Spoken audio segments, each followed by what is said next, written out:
ശബരിമലയിലെ യുവതീ പ്രവേശനത്തെ എതിർത്ത് തിരുവിതാംകൂർ ദേവസ്വം ബോർഡ് സുപ്രീം കോടതിയിൽ വാദങ്ങൾ സമർപ്പിച്ചു.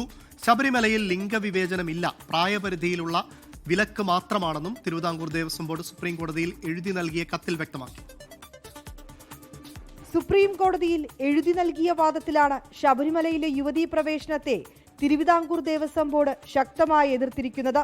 ശബരിമല പ്രത്യേക വിഭാഗ ക്ഷേത്രമെന്നും ആചാരങ്ങളും അനുഷ്ഠാനങ്ങളും സംബന്ധിച്ച് സ്വന്തമായി തീരുമാനമെടുക്കാനുള്ള അവകാശമുണ്ടെന്നും തിരുവിതാംകൂർ ദേവസ്വം ബോർഡ് സുപ്രീം കോടതിയിൽ വ്യക്തമാക്കി. മതസ്വാതന്ത്ര്യം ആചാരങ്ങളെ ഹനിക്കുന്ന തരത്തിലാകരുത്. ഒരു സമൂഹത്തിന്റെ വിശ്വാസങ്ങളെയും ആചാരങ്ങളെയും വിലയിരുത്തേണ്ടത് ആ സമൂഹത്തിന്റെ വിശ്വാസത്തിന്റെ അടിസ്ഥാനത്തിലാണ്. വിശ്വാസകാര്യങ്ങളിൽ ഇടപെടുന്നതിന് കോടതിക്ക് പരിമിതിയുണ്ടെന്നും ദേവസ്വം ബോർഡ്. ശബരിമലയിൽ ലിംഗവിവേചനമില്ലെന്നും പ്രായപരിധിയിലുള്ള വിലക്ക് മാത്രമാണെന്നും സുപ്രീം കോടതിയിൽ എഴുതി നൽകിയ വാദത്തിൽ ദേവസ്വം ബോർഡ് ചൂണ്ടിക്കാട്ടുന്നു. അനിവാര്യമായ മതാചാരം സംരക്ഷിക്കപ്പെടണമെന്നും ദേവസ്വം ബോർഡ് കോടതിയെ അറിയിച്ചു. മുതിർന്ന അഭിഭാഷകൻ Manu Abhishek Singhvi, standing council PS Sudheer എന്നിവരാണ് വാദങ്ങൾ സമർപ്പിച്ചത്. 24 ഡൽഹി.